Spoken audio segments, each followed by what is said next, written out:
Hello, ladies and gentlemen. Welcome to your SPL Season 2 qualifiers. My name's Tom F. Badger, joined here by the illustrious Scott Gandhi. How you doing, guys? I'm good. Look at your lower third. It's F dot. F. All the That's way awesome. All the way to the corner. Oh man, dude. So, ladies and gentlemen, this is week 1 of the qualifiers. Teams have been fighting since 10 a.m. this morning, battling amongst one another, and for a shot. To get softs, or not really even soft seed, to get points. Yeah, it's a shot for a shot. So this is it's a little bit different than how we used to do qualifiers in the past. So this is going to be 3 weeks. We're going to have the first week where it's going to be basically an open bracket with our top 8 soft-seeded seeds getting around by all the way to around the 16. Right. And then next week, it's like a full open bracket, and then we go to 2 groups of pool. Like...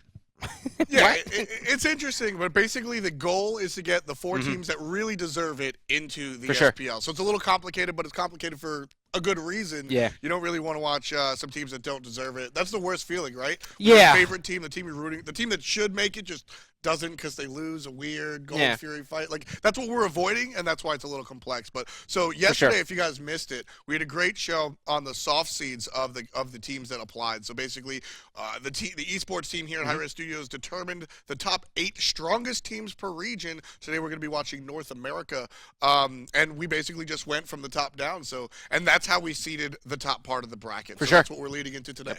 Yep. And the big thing here today is, so yesterday we kind of had I guess it would be not a little bit of drama. A little bit? Like, in its own way, and the only reason I say that is because El Brochacho came into my chat last night. I was streaming with Divios and Pod, and he comes in there and he's like, "Hey, man, how in the world is 5 players who aren't in the SPL make it over us? I don't understand. How do they get soft seeded?" And I'm like, well, to be fair, you guys did go 1-19. Like, like that was pretty much the justification. But so since we didn't seed El Brochacho's team, which is going to be High Five, which Wolfie's on the team as well. I mean, these are veteran players that you guys all know and love. They actually find themselves going against Complexity in the round of 16. And Complexity, I mean, nobody needs to tell you guys that they're a strong team. It's the same team you saw last year, spearheaded by Allied and Incon and Weekend and all the same names that you already know. Kiki made a move to the mid lane as they acquired Cyclone Spin in the offseason. So that's the team we're going to see today. But as we talked about, they're powerful. They earned our #1 seed. Exactly. This team is really, really, really, really good. It is. They're kind of like their own theory crafters, but sometimes they almost over-theorize on what they should be doing, right? Like, it's one of those things where it's like, Incon's really, really intelligent. He always is theory crafting, and he's trying, but the majority of his practice during the PTS was against casuals, right? So, I mean, like, he's trying this Guan Yu, and everyone's like, oh, my God, he looks so good, but it's like, is that going to work? Yeah, I mean, PTS practice and testing can be a little...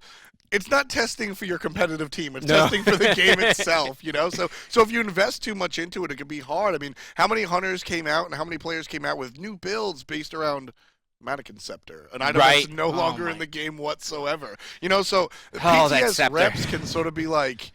I don't want to say waste of time because you're always practicing your mechanics. But as you said, the level of opponent is a little up in the air, and you know, some of those don't translate to live, and that's what we're talking about now today. There's no more PTS like it was last week. This is the game, and this is the one that the players have to be ready for. Yeah, and the big thing we'll probably see, I really hope we don't see it, is the whole mage in the duo lane, right? Like, I had to go with it, right? You've been complaining all day. All day about it. So in the first week of the PTS, everyone was like, okay, hunters don't have their clear, mages have clear. Right. I'm going to run a mage. Everything's good. I'm going to run this mage. I'm going to be able to clear out the wave. Everything's good. I'm happy. I'm safe.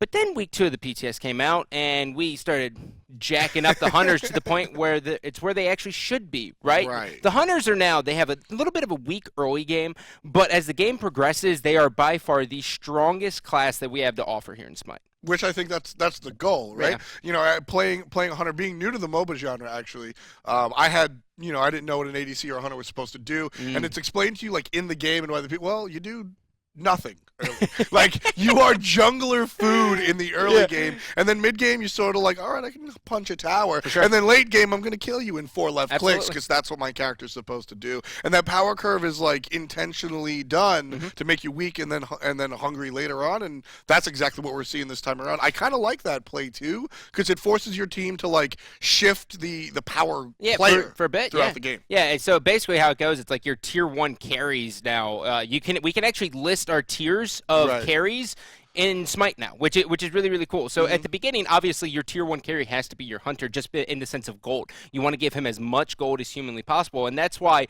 when you look back at a mage versus a hunter, so we're going to take a common matchup that we've been seeing throughout the PTS and recently, Ullr versus Poseidon. Okay. Right? So Ullr versus Poseidon, Ullr, yes, he's not going to have the clear, but if he's mixed with someone like Ymir or Athena, that Poseidon is dead to rights. He is going to be erased, and then what's going to happen is Ullr's now 3 levels ahead. Poseidon can't get any farm. He just falls back and back and back. That's Gold Fury. It's really, really devastating. That the one point that you said right there, Gold Fury. That's the point. That's the point. That's the 100 point. We talk as soon as the PTS hit the new game and the new map hit. Everybody was talking about moving the dual lane into the solo lane, and just doesn't work because you don't have people ready to fight the Gold Fury, and that's really what you want to do. You want to get your objectives, and that's really what the successful teams do. For sure. So we're going to take a look at the soft seed teams right now and show you the teams that were successful enough to earn those positions. As we talked about earlier, Scott, Complexity earned our _1 seed overall, while the Eager guys might be a name you don't recognize, but you certainly recognize the players. Laz's, Zapman, Anatoly, definitely players that everybody recognizes. Yeah, I think a lot of people were kind of like lashing out at us in like a weird way, especially me, right? They were like, why is Eager not seeded 1? And that's just because, I mean, the old school Dignitas roster, this Lassus, Zapman, every single one of them, these guys are fan favorites, man. They've been around since like the dawn of Smite, and they've always been fantastic. And I think the big thing for us as we go ahead and take a look at the roster here that's going to be on your screen, I think the big thing for me looking at this team is like, how is Last Man going to do, right? Yeah. That's it. That's my story is like, Zapman at the show match at Worlds was like, dude, I've never seen him at that level because I'm new to Smite, remember? That's Zapman level. That's Zapman level. I catch a lot of heat for it. But, I mean, Zapman, see, that's the thing. As Dignitas went on and we saw the Xing acquisition into the solo lane, which I think is unanimous, it just didn't work, right? Zapman sort of lost some of his, like, the like lust in his eyes to win. He really did. You know, and then with this change, he went up on the show match, and people hadn't seen him play at a high level. People like you that are newer to Smite have never seen that, and he wanted to come back and be like, hey, all you people in China that are watching, and people in Latin America and Brazil that are watching, know my name. And so I think that's what we're going to see out of him and the rest of the team going in. In its own weird way, I think Zapman, so Zapman, I saw, when I first joined Smite, I saw the Twitter, Zapman's ego, right? And I think in its own weird way, Zapman being able to play on that stage at Worlds and like see the crowd in front of him on Championship Sunday kind of like jump-started him. No, that's exactly what it is. I mean, that's been Eager's story for so long. That's going to happen a lot. It's a pillar of the Smite community. Dignitas has just been there for as long as I've been doing Smite. Yep. You know, so I mean, like that was Eager's story the entire way through. For sure. They won every single LAN until Exertus Esports, then Cognitive Gaming came along, right? So they won every single LAN. I think a large part of that had to do with Laz and Zapman really enjoying that limelight. I mean, one of my favorite parts of the launch tournament was Zapman gets a double kill on, don't even remember the victim, but he gets a double kill and he just stands up at the LAN, just goes, yeah, and like yells at the crowd like some rock star. I mean, that's who these guys are. They love this stuff. So I think the new brand where they get to represent their own ego, for lack of a better term, I think the return to like, Toli's back, we got the gang back together. I think all these less tangible things are really going to help this team, and that's why they earned their second seed. Agreed. So we're going to go ahead and take a look at the third soft-seeded team here, which is going to be 5 Angry Men. Now, 5 Angry Men, they kind of were on the more controversial side of a DQ that happened last year. But, you know, everyone kind of looks at this team, and I think for me there's like 2 really big stories. Okay. I think one, Xing. I think Xing, this is a no-brainer. Everyone who follows Smite, this is a no-brainer. It's like, what's his god pool going to be like in the jungle? I'm assuming it's probably going to be something like, from what I've seen a little bit of, it's like a lot of best stats, a lot of early game It's gods, assassin, single target, just to kind of do the damage, do all the things. But I want to know if he has the gods who are really bringing the noise right now, like the Hunbats, who's insane, especially with the change to beads. I think he is amazing. Also, Nemesis. Nemesis you'll never go wrong with. And Thor. If you don't have a Thor and you're on a professional team, it's kind of like, what the hell are you doing? Yeah, I mean, Thor is definitely one of the more powerful picks because of the transition from early game to late game, right? You take a look at characters like Loki and Bastet, characters that are designed to kill a single individual, and that doesn't really translate into the late game as well as a character like Thor that does that early, but then late game switches to control. Yep. You know, so Shing's Thor honestly is a little. It's less good compared to some of the other junglers, but what he does have the mind control. He gets into the jungle, he gets in the enemy's head, and that's what we're going to see. That's what I'm looking at for 500 Men. For sure. And I think it's going to bring a whole new identity to this team. Absolutely. Well, ladies and gentlemen, it is time to hop into the picks and ban phase here of Complexity versus High Five. It is finally time, my man. It is finally time to start taking a look at the action here. So you guys are going to be taking a brand new look at our graphics for picks and bans. You no longer have to stare at us anymore. Yeah, pretty good. Pretty good. Can't look into Scott Gotti's beady eyes anymore right now. But I mean, this is the first, this is still preseason qualifiers, but this is the first professional Smite match we've gotten since the Worlds. I am ready to go. Yeah, so already we're going to see a shot at Loki, which is a little bit unusual to me just right off the rip, but the X-Ball here, or Xbalanque for those of you at home, Xbalanque is just insanely big, good god right now. He's a monster. Yeah. If he gets rolling early, it's like, oh, late game, you're done. Yeah, I mean, so Xbalanque has like the steroid on the #1 ability, branching bolas, and that just synergizes well with the purple buff that we've introduced. So that's why he's been banned out. Serket, pretty standard, and Ao Kwang on the corner as well. Standard, just we don't want to play against these god type characters because they're just so potent. Yeah, absolutely. And Serket, I mean, everyone's going to be like, oh, yeah, Serket. I'm kind of on the opposite side. I don't think she's as strong as people make her out to be. But first pick here is going to be Athena for Complexity. No shocker here. If you guys follow any kind of Incon social media or his YouTube, he has been praising Athena day in, day out, says there's no counter for her. She's S+. She does all of the things. And the big thing that Athena brings is kind of at 12 minutes when she's engaging, that's beads. And then their warriors are just like, aha, backline. Right? Like, that's I mean, everybody brings up the global, which is obviously a giant part of that kit. Oh, but yeah. the taunt is so strong, sets up things like Krakens that are easily countered are not countered anymore when you introduce the taunt. On the other side, on the red team for High Five, Agni and Thor picked up two very strong choices. Agni is just a staple of the mid lane, always has been, always will be because of the combination stun and the dash. And Thor, we talked about him early, just a very strong pick in the jungle. Thor is one of those gods who early game can pretty much control every single aspect of the game.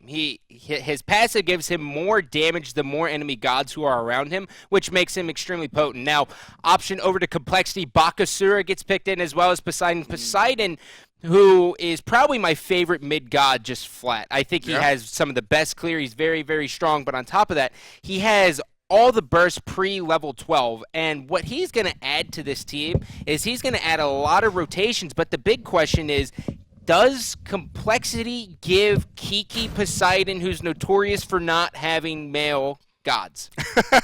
Right? I mean, that is the thing. We see a lot of Aphrodite and things like that out of him. I'm going to go and say healer gods that we see more out of Kiki. Poseidon, but either way, definitely a complete 360 from what we're used to seeing, or 180 at least, from what we're used to seeing out of Kiki.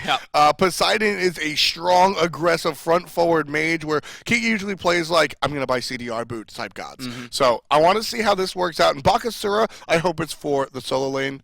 I don't know if Bakasura has really opened up into the jungle with this new map. I mean, speed buff kind of helps him out a little bit, but he's one of my favorite solo lane characters, and I really hope to see him in there. Yeah, so Guan Yu is going to get picked up here. So throughout the PTS and in the early stages of this live, which was really just Wednesday, Guan Yu, we've seen him in the support role. It could very well happen that way here if he goes into the duo lane, and that's going to be a Ymir pickup as well. So these two could kind of be interchangeable. My money would be on my money would be on the only other place Ymir can go at a professional level is like jungle, and based on the Thor, so that shows me that that's going to be a Ymir dual lane and a Guan Yu solo. Yeah, I expect to see the Guan Yu solo lane. We saw this even last year, but only by Omega. Yeah, he was the only player that played it, and to his credit, we saw a lot of solid things out of Guan Yu. He gets a bad rap. He's sort of always thrown at the bottom of the tier list, but he's just sort of forgotten. He shreds protections, he heals, and the horse is a great initiation. He's not the greatest guy in the game, but he definitely does what he's supposed to do. And speaking of players that are supposed to do that, that's what Odin does. He's got a specific thing, but it's, you know what it is? It's Circle Ultimate. All right, so Complexity's roster right now. Yeah. Options obviously over to Hi-5, as you guys can see on your screen. Is it, and that's going to be a Neith. So Neith is going to go into the dual lane with Ymir, with giving Guan Yu solo, Thor in the jungle, Agni in the mid. Now, Complexity, though, is that an Athena jungle and an Odin support? Or is that a Baka jungle and an Odin solo? Or is this actually an Odin jungle, which is something we haven't seen since the rework week 3 of SPL for Season 1? Now, Scott, I'm going to go ahead and definitely put my money on the fact that this is an Odin jungle. Odin really goes and finds his stride in the mid-game, that early to mid-game where his damage really comes online. Cupid is going to be in the long lane, and Poseidon's going to be in the mid lane, which means that Odin's ring is going to cheese combo in 2 separate lanes when he jumps in from the jungle. So he's going to jump in mid, put the circle down. Agni can dash, but he can't dash away from through the spears, and he can jump down, and nobody can really jump out from the Cupid thing. So we're going to get things underway. Here we are entering the battle. Complexity on the left side of your spectator UI in the blue, while Hi-5 represents the red team. Yeah, so that actually really is an Odin jungle. Weekend's doing the thing. So Weekend, we've really focused a lot on Weekend really before WSC or SWC, excuse me, and everything else, but he's known for like assassin single target gods. He's not known for these like Odin trap you down, helping out my team kind of gods. That's not his role. That's not what he does. I mean, it's not what he does, but, you know, you got to be versatile in the professional league. That's really what you need to be able to pull out. Hi-5, we're all pretty much familiar with the Complexity lineup. Hi-5, however, some familiar names if you followed Thirst last season. Let's go through it. Elbro Chacho is going to be supporting on Ymir Nantan, so it's the same dual lane. El Chapu, though, is a new face. He'll be playing Thor in the jungle, while Vulture will be playing mid lane. Wolfie going to return to the solo lane on that Guan Yu. So now the one big change that we've made here is that the mid Harpies will be spawning up at 3 minutes, so this is going to be a little bit different than what you're used to. Right. Now, a lot of people have tried a couple different things, and it looks like we are going to be having an invade potentially on the right side here as Odin, and that's going to be Cyclone Spin on Bakasura, who are just going to go ahead and just steal right away this blue buff. That's going to give them a very, very big advantage right off the break, and there was no early wards to even detect it. Yeah, but I mean, Bacchus, if you're gonna steal a jungle camp with anybody, Odin and Bakasura can do it. You see how much damage that bird bomb does with the leap in, and then of course Bakasura has the built-in hog where you can just eat the camp. So that's gonna be a very easy steal for the guys in blue and give them not a money lead just yet, but definitely a lead as far as the solo lane is concerned. Yep, so they were able to get both blues there. They didn't want to just drop it and kind of wait to get it. They just decided to, you know what, I'm just going to pick it up. As we take a look at the mid lane here, though, we can see a little bit of early pressure here coming out from the Thor. That's pretty much what Thor does. Shockingly enough, he didn't go to help out Guan Yu at all, and that's really just because they lost the blue. Thor down in the middle lane. He's going to go ahead and clear, like you said. And it's all alone is Kiki. And I think that this is intentional. They understand that Kiki's new to the position, so they want to pressure it. And speaking of pressure, over there in the left-hand lane, some good freezes coming out from Ymir, but no kills just yet as Thor lurks. Yeah, now, really eyes on Incon throughout this entire game with Athena. I want to see how he's going to be rotating. I want to see what kind of pressure he has. The synergy with Cupid is pretty good. It's okay. It's not the best thing in the world, but it's definitely going to get the job done. Right, yeah. I mean, it's definitely going to happen over there as far as that's concerned. And taking a look, I mean, this dual lane is the interesting part. Cupid is a character that we really don't get to see a lot of, and Neith is a character we don't get to see a lot of either. I mean, Nantan really loves that Neith, but here comes the aggression. Good stun out, but Cupid's dash is the size of a football field, so he's going to be fresh and clean, and Athena's going to make his way out. So the first gank is failed, and Agni even rotates rotates. So that's going to give some free farm over into the mid lane, and that'll push him up about half a level. That was a lot of resources wasted on this. As you can see in the mid lane here, that there is just going to be, they're going to eat that entire wave. So Thor might miss out on a couple creeps there, as well as Agni, as Weekend's going to try to zone him out there. So he wisely just kind of last hit saves the XP, which is the new dynamic this year. Before it was like shove, throw it into the wave, but now it's like, just kind of stall it. Yeah, it's definitely more about the smaller things you do. It's about getting the small gains. We saw some last hits as Odin throws his ultimate in the middle for absolutely nothing, unfortunately. But we saw some wave freezing in last year's SPL, but this season, it's a major marquee choice to do, as Neath is in a little bit of trouble. There's the backflip there. You got Weekend coming in on the side. There he is. Weekend's got a little bit. He's going to get froze. Bird Bomb's going to be there. Do they have the damage to finish this, though? He's not going to commit on that. Cupid was just a little bit too slow in that scenario. Yeah, I mean, that's the downfall for using that Odin ultimate for nothing over there in the mid lane. If he had that ult, he would have been dead, but not able to get the kill. 3 minutes in, the mid Harpies are spawning. No kills on the board just yet. Left cams go to the blue team. Right cams go as well. Now, the even bigger thing here is that Complexity getting both, as you just said, but they have complete control over everything. Guan Yu, when you look at it, Wolfie's, he's not too far behind, but in the sense of pressure, Guan Yu shines in the early stage, and he has to be careful because Cyclone Spin being level 6, he's got Regurgitate online, he probably has the stacks. We might see him all in. Yeah, I mean, one of the things that Wolfie on Guan Yu doesn't really do. Guan Yu steals protections with that shred, but what it doesn't do, it's not going to be good enough because the true damage coming out from Bakasura's Butcher Blades is really where the damage comes from. Protections aren't going to stop the true damage, so what is sort of Guan Yu's boon in that regard isn't going to help him much against this particular character. Yeah, not at all. Not at all. But I think Bakasura is still, like, as you look at it as the game progresses, he's still going to be okay. Right, Guan Yu is going to get this weird point where he's just going to start, like, kind of shepherding the other team. Middle lane, big ultimates coming down. Kiki or not gets first blood as he combines with the Odin ultimate to drop the Kraken down and claim the life of Agni. So that's going to be 1 kill on the board for Team Complexity. They're already leading the game by 1,000 gold, just 4 minutes and 20 seconds in. Well, Thor taken to the sky. He's looking to dive in. He jumps in. He's got the Berserker Barrage. He's got it, and this looks good, man. That is just a good play by him. They didn't get as much as he wanted out of it, but he still used his passive to the advantage. Yeah, I mean, I actually made a mistake. They didn't use the Kraken during that first play, so it was available on the second one. I listened to it. I was like, wait. It was available on the second one, which actually got the kill down for them. So good display of restraint coming out from the mid laner there for Complexity. Thor's going to lose another speed buff here. This is great rotations coming out of Complexity. As you can see it right now, early on, this is what you like to see. You want to see just these small jungle invades that start adding up over time. And if Thor without a speed buff is still very scary, but Thor with the speed buff is like a nightmare. Yeah, I mean, his mobility is already off the charts. You give him a speed buff, it just means he can literally run faster. So that's going to make him even more mobile. Let's talk a little bit about this solo lane while we have a lull in the action, Scott. Bakasura versus Guan Yu. Who do you think, at level 20 full out, who do you think is more of an impact to the team, the healer or the chomper? Well, Guan Yu's going to get to this point where he's just going to kind of shepherd the other team, right? Like he's going to kind of corral them in there, and he's going to be able to do some damage. And his heal is going to scale decently, not as good as, like, let's say, a Ra or Hell, right?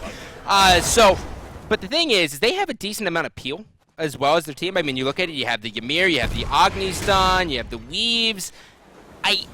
Bakasura has to play it very careful, and if you're Cyclone Spin, you have that ability because Cyclone Spin's probably one of the top solo laners getting ready to go into this season. Yeah, I mean, I definitely think Cyclone Spin, not only one of the top solo laners, one of the top prospects or players going into Season 2. A lot of people had their eye on him. I think Guan Yu is the better character in the late game in this particular matchup, but as you said, Cyclone Spin can sort of make anything work. So we're going to have to watch out for the player outside of the god this time around, which is definitely one of the more interesting things we have about our game. Left-hand side, Cupid versus Nantan on Neath. Level 8 to level 8, pretty even. Haven't spoken anything about this big Thor's taken to the skies here in the mid lane. We're going to see, we got the Whirlpool down. Odin's going to be able to get one, and they're going to go ahead and push out there as we take a look at the right side. Nothing, no follow-up there at all, just a waste. Ally does get the kill in that duel lane against Nantan. Just straight up aggression, and I like this calculated aggression. Cyclone Spin takes out Wolfie as well. This is a spearheaded attack, but over in the left-hand side of the jungle, Weekend getting a little hungry. Brochacho forced off of the speed buff. Here comes Incon from behind. Frozen, walled off. Weekend's gonna chase, drops the damage. El Brochacho down to about 40% HP. Not able to do much, and Thor's gonna come and wall out and just sort of provide some sort of resistance. But I really liked this play here, Scott. Basically what happened was mid lane went for the kill with Odin, left lane went for a one-on-one kill with the Hunter, right-hand lane went for a kill. They all went at the same time, and that was really exciting. Yeah, and that's a big swing in gold as well when you take a look at it, man. I mean, Gold Fury at this time, this is cruising. XP 5,600, gold difference 3,500. This is just really kind of getting out of hand. And, you know, I hate to say it, I hate to make the comparison, but this reminds me a lot of how the Thirst games went last year. Yeah, I mean, the core of this team is Thirst, and we talked a little bit about yesterday. Is Nantan fully committed to this? Has Brochacho really learned and what the mistakes that he had made last year? Like, what are we going to see out of these guys? These guys are doing some of the right things, but not all of the right things. Yeah. And Complexity, Scott, is actually doing all the right things. Yeah, their pressure. I mean, you can kind of see how Athena's been everywhere.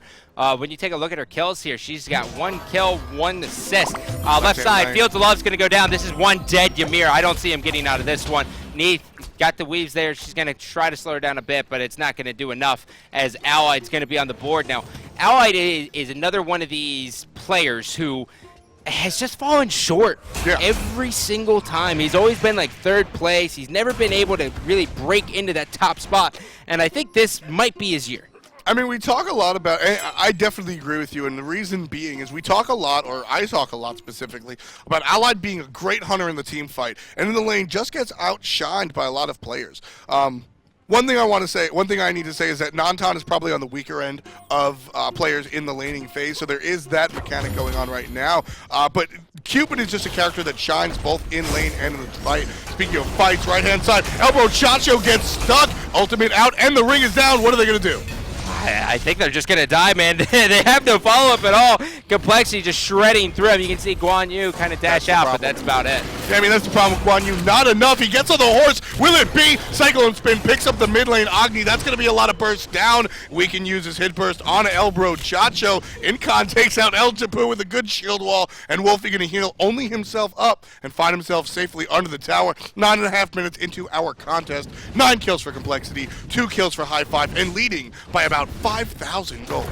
Yeah, and this is just, they're going to add a 500 into it as well as they take this tier 1. They might look to aggress on the tier 2, but looking at the respawn timers on the side, they really don't have that option as Allied just got a bomb on Nantan, man.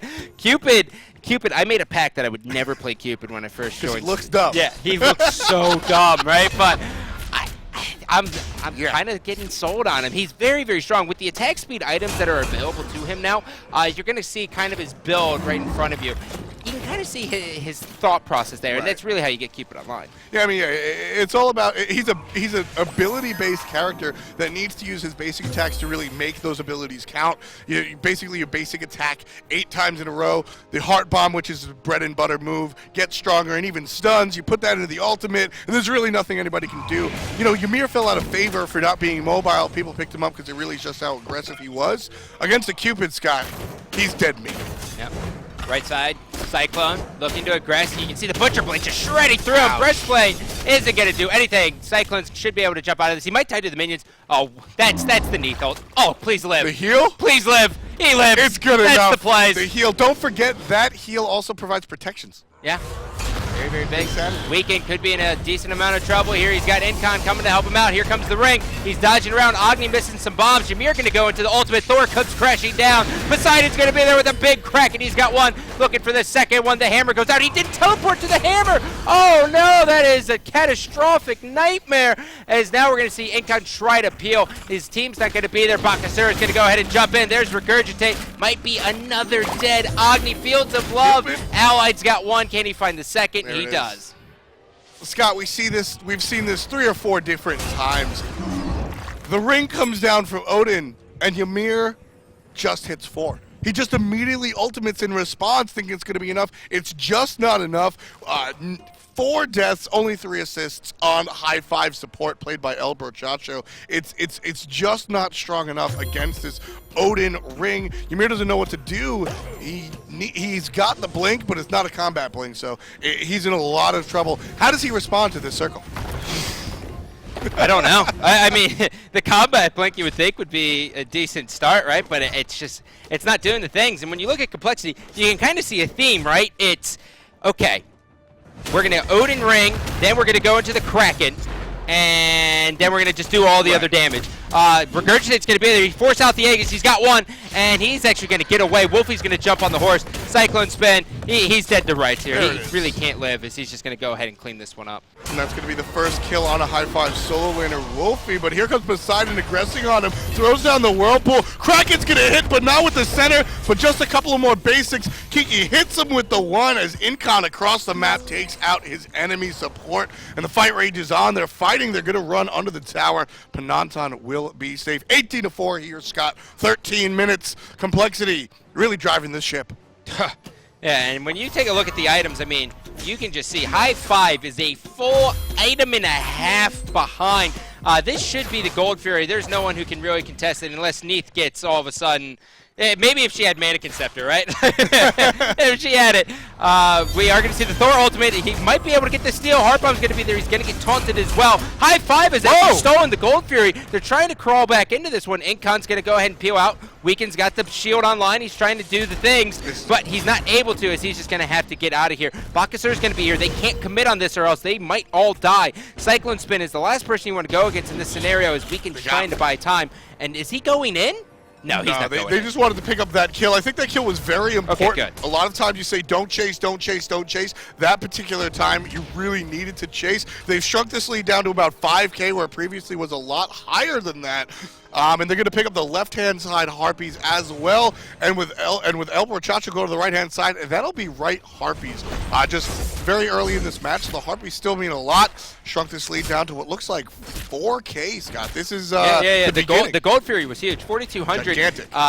Honestly, the big story here in Smite, in case you're a new viewer, is all about the experience early on. In Smite, you gain levels very, very fast, and if you're down by 10,000 experience, you're in trouble. I mean, this is a simple numbers game for anyone who doesn't even know MOBAs. If you look on the left side, you can just see the numbers are higher than the right side. That's not fun. No, it's definitely not fun. It's an uphill battle for sure. hi-5 has showed people that they're not afraid of a little bit of an incline, though. They're going to go ahead. I mean, and if anything, if we talk anything about last year, Scott, we have to say at least they're used to playing like this. For sure. hi-5 is not used to having a lead. So, I mean, in their previous iteration of Thirst. So that is a very, very solid point. Allied's going to go ahead and get out of there with Cupid, as Incon's going to go ahead and two-man taunt. Are they really looking to commit on this? There's no way. Yeah, no, there wasn't anything there. It was just a little harassment, which I like. You got to keep your enemy on your toes, even if you don't have anything. Sort of just throwing out blank counters for nothing. Yep. Just keeping people aware. Right-hand side, Cyclone Spin all by his lonesome. He's going to go ahead and back, and with a lot of money in his pockets, we'll see what he buys. It should be an Executioner. I don't really see him going with a chin size approach here at all. You can see the Hasten Fatalis. So when you have a Hasten Fatalis, if you hit a successful auto attack, you're never going to slow down. So he doesn't need to waste money on Sprint 3. But at the same time, a lot of people ask themselves, is Sprint 3 better than Hasten Fatalis, because I'm guaranteed to just pop Sprint 3 and it's only 900 gold. Hasten Fatalis just seems to be consistent. Left-hand side, though, might see a continued engagement here. So Cupid wants to hit a couple of times before he goes down. There's the beat Zizzy ult, and that's a dead El Brochacho. No Odin ring needed. Still gets stuck with a circle. Down comes Thor looking for some more. Weakened very low to jump out at the last second. Incon corrals 2 into Kiki's ultimate. That's going to take out Agni and El Chapu. And Natan's going to barely make it away, but not before claiming a kill of his own. Wolfie wants to commit. Natan says no. Wolfie is going to fall back. That's 4 members with Incon coming in. Scott onto this side. Bakasura is going to zone. That tower is going to fall. And Complexity takes the big lead one more time. Yeah, this isn't the only tower that's going to fall here, F-Dot. This is going to be a tier 2 as well. And now there seems to be a little bit of an underlying strategy here. When you push the far left side, and if you can get that Phoenix down, It Right. is the furthest point away from the Fire Giant, which means that they will always have eyes on high 5 if they go to push that lane. And if they don't, then their Titan's in jeopardy, so it's a brilliant play. Right, I mean, a lot of times you need somebody to defend your Phoenix and your Titan against the fire minions pouring in, and if you're all the way on the other side of the map, you can't assist in that Fire Giant. So you can sort of guarantee a 4v5 if you want to engage on that Fire Giant in the next couple, after the Phoenix is dead. So that's going to be a big hit for them. And, you know, we talked a little bit about this Guan Yu, Scott. He's level 16 now, it looks like, level 13, so almost there. He has a couple of defensive items. He's not making the impact he really needs to this far into the game. Yeah, for sure. And speaking of items here, we're going to just kind of take a look and see what everyone's kind of building here. When you look at Odin, he's got the Rune Forge Hammer. He's got 300 health and a lot of protections. Blown up by Vulture. That was a pick-off. High 5 needs to find those more and more. But here comes the counter initiation. You don't kill our friends. Kiki picks up one with the Kraken. El Chapu one more time. Misses the hammer teleport. Neith is going to ult absolutely into the fight. Gets a good route onto Incon, but Incon pays no mind as he's fully decked out in tank items. Level 15 already with that sovereignty online. Vulture stuck in between 4 members wearing blue. Cyclone Spin gets the last hit. That's a dead Agni, and Nantan's going to run away as he should because he's got no more friends. 24-8 reads the kill count. 18 minutes in, Complexity leads this match by 7,000 gold. Now, if Ymir was down a little bit longer, I could say, are we going to see the Fire Giant? Fire Giant with some little new animations here. Taking a look. Player damage, Cyclone Spin, definitely leading the charts. They're going to go. Wolfie, nobody. Down he goes. Kiki having a great performance here on Poseidon. You can tell he's really put in a lot of work since that show match against against Cog Red, formerly known as Cog Red. This is one of my favorite things to see in Smite and competition in general, Scott. You have a player that's known for a specific deficiency. We talked about it in the pregame show. He's not good at aggressive shoot you in the face mages. He picks one up and he's absolutely outstanding. 8-3 and 7 reads his slash line, leading his team in gold. I think we can comfortably say his Poseidon is online.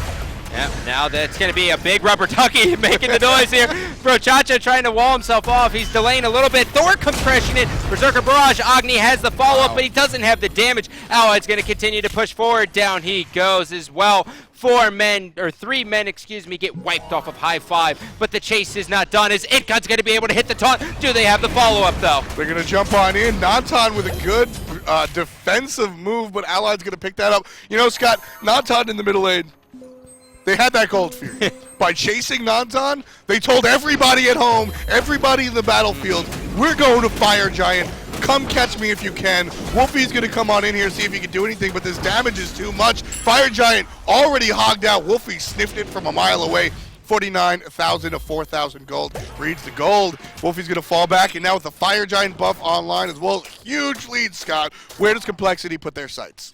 I don't know, but looking at it, I think Bolter might have either not been paying attention or he kind of had a lapse in judgment looking at his build, but he did not. He just now finished Bancroft's, and this whole time he's been fighting with Spears, so he's been getting the penetration, but he doesn't have the damage to really follow through with it. So the Spear's not nearly as potent as it is when you look across the way. Poseidon, he's got Book of Thoth.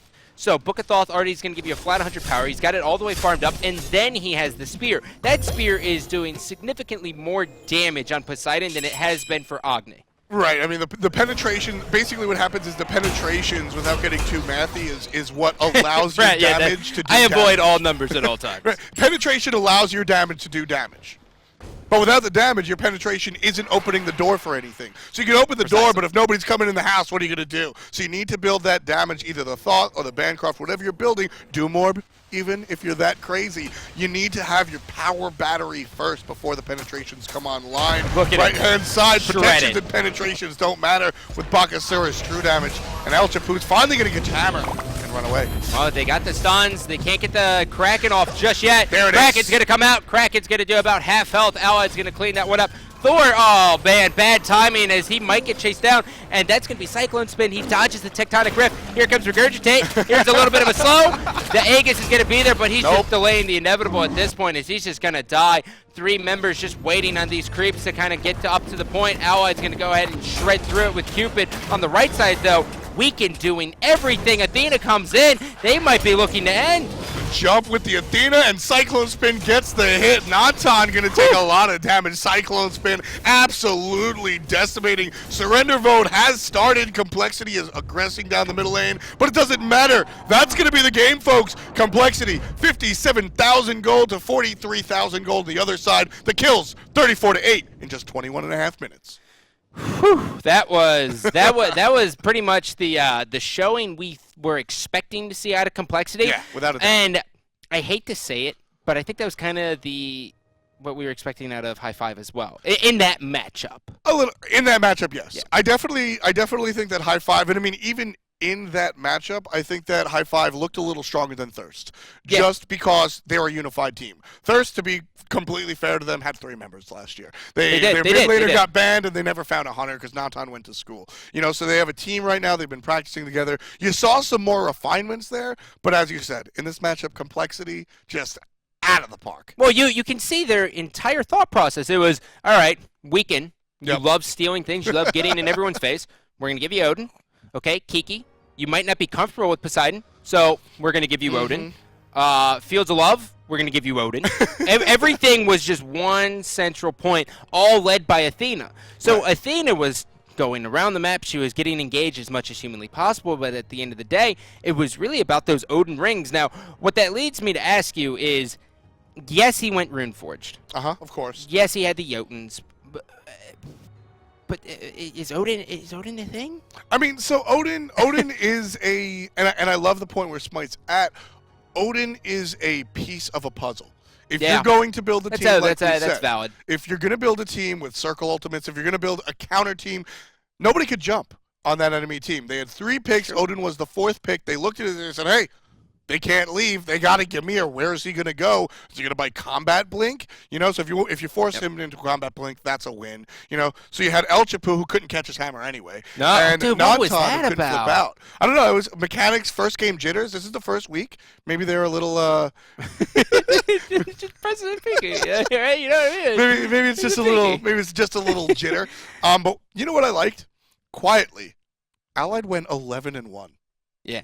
11-1, and he's not the central talking point of this match. Well, it was Weaken.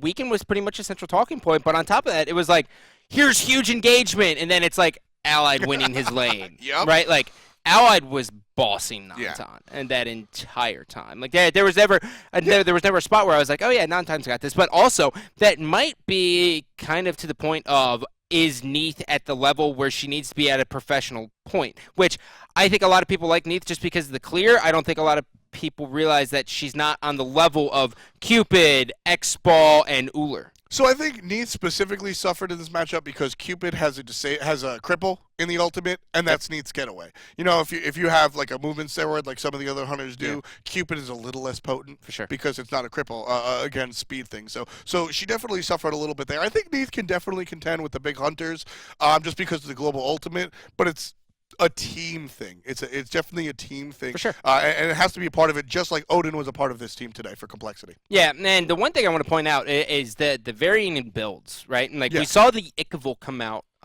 as well. Love so Ikavul now, it's a tier 2 item. It's very cost efficient, but it's also going to give you penetration as well as attack speed.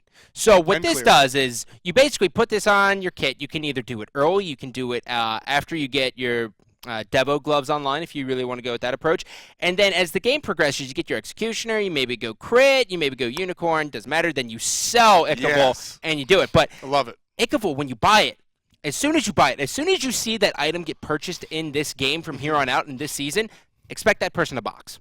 Yeah, I mean, not only does it give you the ability to box, it also gives you clear, and on a hunter like Cupid who doesn't have natural clear, it's really perfect. And I love that aspect where you buy it for a specific purpose. I want to clear the laning phase. You're done with the laning phase, you buy your Executioner, I want to fight people, you sell it for a triple crit or whatever you're going to build into. That seems to be the standard build towards the end of Season 1. We saw a lot of, like, Unicorn, Zappacorn, Capricorn builds, like all these weird corn builds. Now it's pretty much it's early, so we're going to see a lot of different variations. But right now we usually see those Devo gloves, boots, Inkyval sell it later type deal. Cret really likes the triple crit. He thinks it's a lot of damage. Yeah, the triple crit. if you will. Yeah, it's a secret. Yeah, the secret. It's a big secret. Ooh, I see you. I see you. One of my favorite things about that match that I mentioned it during the broadcast. I want to mention it here. The cohesion of complexity. They're a true team, right? Yeah. So early in the game, around 7 minutes, if I'm not mistaken, they went into the mid lane, and they calculated the Poseidon circle ultimate from Odin. They dropped the ring. They killed him there. But to prevent the rotations from the solo and left side, they fought as well.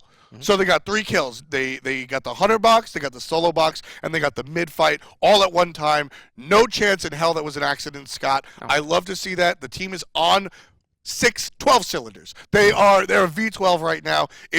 I love to see that because it just looks like one brain rather than 5 individual players. For sure. Well, ladies and gentlemen, we're going to hop to a quick break. When we come back, we should have the round of 8, so stay tuned.